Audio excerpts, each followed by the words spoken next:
नमस्ते साथियों, मैं सौरभ कुमार। और आज भी आपको अपडेट करा दें कि शिक्षक बहाली के मुद्दे पर जो शिक्षक हैं, जो नियोजित शिक्षक हैं, और लगभग 3,50,000 से ज़्यादा नियोजित शिक्षक जो बिहार के विभिन्न विद्यालयों में लगभग वर्षों से अध्यापन करा रहे हैं, कोई 15 वर्षों से, कोई 18 वर्षों से। और सरकार के एक तुगलकी फरमान ने, सरकार के एक फैसले ने उनको सड़क पर लाकर आंदोलन करने पर मजबूर कर दिया है। और निश्चित रूप से आज का दिन, जैसा कि तमाम शिक्षकों संगठनों की तरफ से कॉल बुलाई गई थी कि विधानसभा का घेराव, यानी बजट सत्र के दौरान विधानसभा का घेराव करने की स्थिति में तमाम शिक्षक संगठनों और नियोजित शिक्षकों के साथ सड़क पर आंदोलन करने के लिए विवश है। और आपको हम बता दें कि विधानसभा घेराव करने की पूरी तैयारी चल रही है। साथियों, आपको पता है कि कल माध्यमिक शिक्षा के निदेशक कन्हैया प्रसाद श्रीवास्तव की तरफ से एक चिट्ठी जारी हुआ है कि इसके पहले जो मशाल जुलूस लागू हुआ था, मशाल जुलूस में जितने भी नियोजित शिक्षक शामिल हुए थे, तमाम जिला शिक्षा पदाधिकारियों को डीपीओ और डीईओ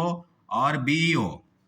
यानी शिक्षा पदाधिकारी के तमाम स्तरों से जितनी भी चिट्ठी प्रकाशित की गई, उनको एक सूचना भेजी गई कि शिक्षा पदाधिकारी के अपने स्तर से जो मशाल जुलूस में शामिल होने वाले नियोजित शिक्षक को चिन्हित करें और उनका वेतन और कानूनी रूप से जितने भी चीज़ें दंडित करने के अधिकार है, सबका पालन, अक्षरशः पालन होना चाहिए। तो आज हम उसी विषय की चर्चा करेंगे कि क्या तुगलकी फरमान के इशारे पर, क्या के पाठक और बीपीएससी के पूर्व चेयरमैन अतुल प्रसाद जी के काले कारनामों पर क्या इस तरह का पर्दा डालने का प्रयास पहले महागठबंधन की सरकार, उसके बाद आज एनडीए की सरकार पुनः करने जा रही है। कई टीवी चैनलों के डिबेट में जो प्रवक्ता महोदय हैं, उनके बयान से कोई प्रभाव नहीं पड़ने वाला है। आपको बता दें कि नियोजित शिक्षकों को अगर राज्यकर्मी का दर्जा देने की बात पहले कही जा रही थी, आपको याद होगा कि 2-2.5 महीना पहले एक चिट्ठी आया था कि राज्यकर्मी का दर्जे देने के लिए आपको एक मामूली सी परीक्षाएं देनी पड़ेगी, और परीक्षा पास करने के बाद अगर आप फेल कर जाते हैं, 3 बार आपको अटेम्प्ट का मौका मिलेगा। अगर आप उन तीनों बार में पास नहीं करते हैं तो आपको राज्यकर्मी का दर्जा नहीं मिलेगा, लेकिन आप नियोजित शिक्षक रहेंगे। लेकिन पुनः आज जो 5 सदस्यीय कमेटी बनी है, जिसके चेयरमैन अपर मुख्य सचिव के पाठक है, और बिहार विद्यालय परीक्षा समिति यानी बीएसईबी जो पटना ये परीक्षा का संचालन करेगी, उसमें मामूली परीक्षा की बात नहीं करे। जैसा कि मुख्यमंत्री जी स्पष्ट कहते थे कि राज्यकर्मी का दर्जा मिलेगा, एक मामूली सी परीक्षाएं होंगी जिसमें शामिल होकर आप उस परीक्षा को पास कर सकते हैं। आदि आदि कई चीज़ों का वो वहाँ पर बयान चल रहा था। तो आज पुनः नियोजित शिक्षकों के सवाल पर जो पलटी मारने की बात है, आज शिक्षक अभ्यर्थी क्यों, आज जो शिक्षक नियोजित शिक्षक हैं सड़क पर आने पर क्यों मजबूर हुए,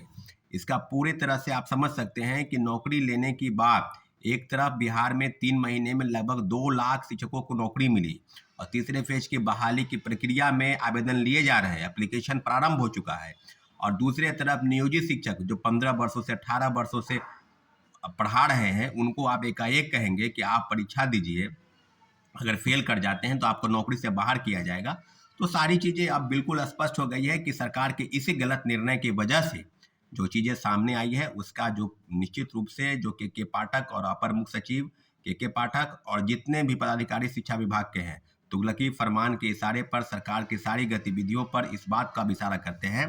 कि सरकार की मंशा पर प्रश्न चिन्ह उठने लगा है। क्या नियोजित शिक्षकों को राजकर्मी का बिना शर्त राजकर्मी का दर्जा देने की बात नहीं कही जा रही थी, और आज की चिट्ठी के द्वारा ये कहा जा रहा था कि आपको परीक्षाएं देनी होगी, फेल कर जाएंगे तो आपको हटाया जाएगा। मेरा ऐसा मानना है कि नियोजित शिक्षक परीक्षा से नहीं भाग रहे हैं, लेकिन फेल करने के बाद उनके अलग रास्ते, कई ऐसे गैर शैक्षणिक काम होते हैं जहां पर सरकार को एम्प्लॉय की ज़रूरत होती है, जो नौकरी वाले लोग हैं, तो उनको उस काम में उनको लगाने की ज़रूरत थी, कहीं ना कहीं बीच का रास्ता निकालने की ज़रूरत थी।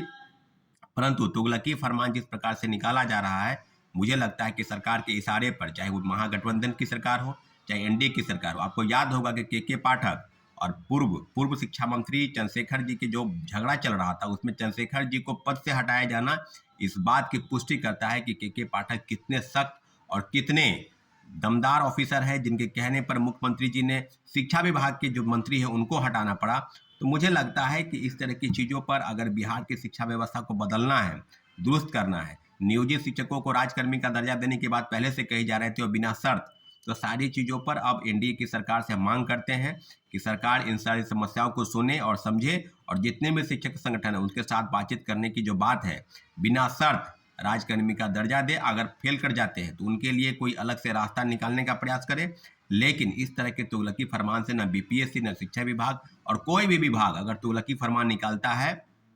आंदोलन को खत्म करने की बात करता है, तो मुझे लगता है कि इस तरह के संविधान के अनुच्छेद 19 का जो पालन किया जाना चाहिए उसका कहीं न कहीं उल्लंघन है। तो निश्चित रूप से बिहार के माननीय मुख्यमंत्री से आग्रह है कि नियोजित शिक्षकों के सवाल पर जल्द से जल्द अपना स्टैंड लें, ताकि जो 3,50,000 नियोजित शिक्षक हैं उनकी समस्याओं को, उनके भविष्य के साथ कोई खिलवाड़ करने का प्रयास न करे। ठीक है साथियों, धन्यवाद। जय हिंद।